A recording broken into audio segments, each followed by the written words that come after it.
Assalamu alaikum wa rahmatullahi wa barakatuhu. Dear viewers, you are watching my YouTube channel, which name is Faizane Attar Raza Tibbe Nabwi. I will tell you about how can we make a good tea with brown sugar and how can we save our tea pack. यानी आज की इस video में इंशाल्लाह ताला अच्छी अच्छी नीयतों के साथ रज़ा इलाही की नीयत से जब भी आपने चाय खाना पीना कोई चीज़ हम खाएं तो हमें चाहिए कि रज़ा इलाही की नीयत से इबादत पर क़ुव्वत हासिल करने की नीयत से और नींद दूर करने की भी नीयत कर लें। जितनी अच्छी नीयतें करेंगे, क्योंकि हदीस पाक में है नीयतुल मुमिन खैर मिन अमलिही, मोमिन की नीयत उसके अमल से अफजल है। इन्नमल आमालु बिन्नियात, आमाल का दारोमदार नीयतों पर है।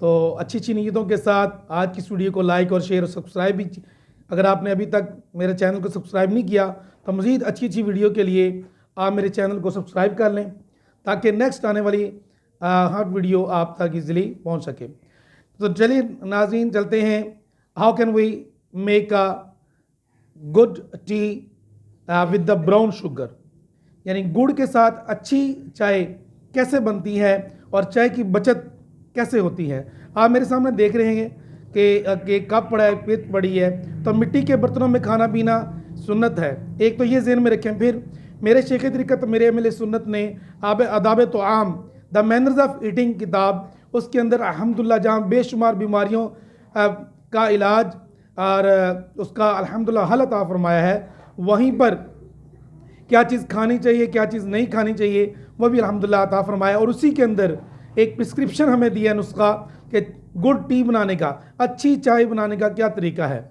अल्हम्दुलिल्लाह उस किताब को आप डाउनलोड भी कर सकते हैं www.daawatislami.net से डाउनलोड करके आप उसको शेयर भी करें और उसका घर में दर्स भी दें। ख़ास तौर पर अपने बच्चों को उससे रोज़ाना दर्स दें। उस पर आराब भी लगे हुए मुश्किल अल्फाज के, उनकी उर्दू भी इंशाल्लाह बेटर होगी। और मेरे लिए मेरे सुन्नत फरमाते हैं कि चाय पीने के बाद भी ये आप उसी कप के अंदर, जैसे मैंने चाय पीने के बाद थोड़ा सा पानी इसमें डाला है और उसी को अंगाल कर, ज़्यादा ठंडा ना हो, गर्म पानी हो, ताकि दांतों के ऊपर जो एक पत्ती का जर्म उसकी तह चढ़ जाती है उसकी सफाई के लिए मिसवाक भी करनी है, मगर फ़िलहाल फ़ौरन जो है ना वो थोड़ा सा पानी डालकर उसको एक तो बर्तन साफ़ करने की नीयत भी कर लेनी चाहिए, यानी जितनी नीयतें ज़्यादा करेंगे उतना सवाब भी ज़्यादा होगा। और दांतों पे जो इसकी जर्म जम जाता है, मैल कुचैल, अल्हम्दुलिल्लाह अज़्ज़ा वजल उससे भी हिफाजत होगी। तो ये पानी मैंने डाला है, तो गर्म पानी अगर हो, ठंडा ना हो, उसी कप में डालकर तो साफ़ भी हो जाता है। तो आइए अब चलते हैं नाज़रीन, how can we make a tea with brown sugar, यानी गुड़ के साथ चाय अगर बनाएंगे, क्योंकि वाइट जो शुगर है वो कहते हैं मीठा जहर है, वो शुड अवॉइड दैट, हमें उससे बचना चाहिए because that is too much harmful for our health. जितनी भी मीठी अशिया हैं अल्लाह ताला में शुगर की से हिफाजत फरमाए। शुगर की का नुस्खा भी अल्हम्दुलिल्लाह मेरे शेख तरीक़त अमीर अलैहि सुन्नत मदनी मंसूरा में तहरीर फरमाया है कि शुगर का इलाज रब्बी अदखिलनी मुदखल सिद्क़ी वअख़रिजनी मुख़रज सिद्क़ी वजअलनी मिन लदुनका सुल्तान नसीरा, ये वाली दुआ जो है ना वो 11 मरतबा आपने पढ़नी है। दम करके पानी पीना है ता हुसूल मुद्दत, यानी जब तक शिफा नहीं होती पीते रहे। इंशाअल्लाह शुगर का बेहतरीन इलाज है और शुगर जड़ से ख़त्म हो जाएगी। तो कैसे चाय बनानी है, पहले आपने दूध को उबाल लेना है। उससे पहले क्या करना है कि थोड़ी सी पत्ती पानी में डालकर उसका कलर निकाल लेना है। वही कलर यानी पत्ती गिरा देनी है, क्यों, ताकि जो पत्ती है वो हमारा ब्राउन शुगर उसको ना जज्ब ना कर ले, उसकी मिठास को, शीरनी को, हलावत को, शुगर को, ब्राउन शुगर की, गुड़ की, उसको ऑब्जर्व ना कर ले, चूस ना ले। तो इसलिए हमें चाहिए कि पहले उसका कलर निकाल लें। थोड़ा सा कलर ब्राउन शुगर यानी गुड़ का भी होता है, तो बड़ी टेस्टी चाय आपके सामने तैयार हो जाएगी और मज़े से पिएँ। और बाद में ये दुआ भी पढ़नी है, जो दूध पीने की दुआ, क्योंकि दूध इसमें अल्हम्दुलिल्लाह शामिल भी होता है चाय में। तो चाय आप पीने से पहले बाद में इसको अल्हम्दुलिल्लाह भी पढ़ सकते हैं और अल्लाहुम्मा बारिक लना फ़ीही वज़िदना मिन्हु, ये दुआ भी पढ़ सकते हैं। तो इंशाअल्लाह ताला क्योंकि दूध शामिल होता है तो हमें सवाब भी मिलेगा। फिर आपने हल्की आंच पर इसको पकाते रहना है। और इसकी याद रखिए, इसकी जो मलाई होती है चाय की, वो कहते हैं कि अगर बिल्लियों को डाल दी जाए तो नुकसानदेह है, यानी सेहत के लिए मुज़र है उसको उतार देना चाहिए। जब ठंडी होने के लिए उसमें फूंक नहीं बस मारनी चाहिए।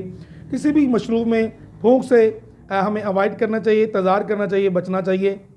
और सिर्फ हमें ठंडी करके खाना को पीना चाहिए। बाज़ को बहुत तत्ती गर्म हीट वाली चाय पीते हैं तो ये भी नुकसानदेह है। जब तक उसके अंदर से जो वाइब्रेशन का जैसे अमल, बुखारात का अमल होता है, हीट गुजर जाए तो उस वक्त खाना पीना शुरू करना चाहिए। तो ये जनाब हमारी नाजरीन बड़ी टेस्टी चाय तैयार हो गई। तो मैं दोबारा बताता हूँ, सबसे पहले पत्ती का रंग निकाल लेना है, पत्ती को अलहदा रख देना है। उसके बाद उसके अंदर नमक अगर डालना चाहिए नमक डालें और गुड़ डालें हस्बे ज़रूरत, और चीनी नहीं डालनी। फिर उस दूध के अंदर उसकी तरफ पकाते रहना है तो इंशाल्लाह ब्राउन शुगर का भी उसमें कलर आएगा और पत्ती का भी जो पहले आपने कि इस तरह पत्ती इस्तेमाल भी कम होगी और इंशाल्लाह ताला पत्ती के अंदर जो मिठास चली जाती है वो भी इंशाल्लाह उससे भी बचत होगी। तो अल्लाह ताला की बारगाह में दुआ है कि हमें सेहत और नेकियों वाली उम्र खज़रत अता फरमाए, ऐसी सेहत जो तकवे परहेज़गारी वाली हो और जिसकी सेहत से हम अल्लाह और उसके रसूल की इबादत और दीन का काम कर सकें, इल्म दीन हासिल कर सकें, तिलावत कुरान कर सकें। तो इस अच्छी वीडियो को लाइक और शेयर सब्सक्राइब भी चैनल को कीजिए और स्प्रेडिंग ऑफ इस्लाम की नीयत से और प्रीचिंग ऑफ इस्लाम की नीयत से इसको दूसरे भाइयों तक पहुँचाएँ भी। अल्लाह ताला हमें अमल की तौफीक अता फरमाए। अस्सलामु अलैकुम व रहमतुल्लाहि व बरकातुहू। अल्लाह हाफ़िज़।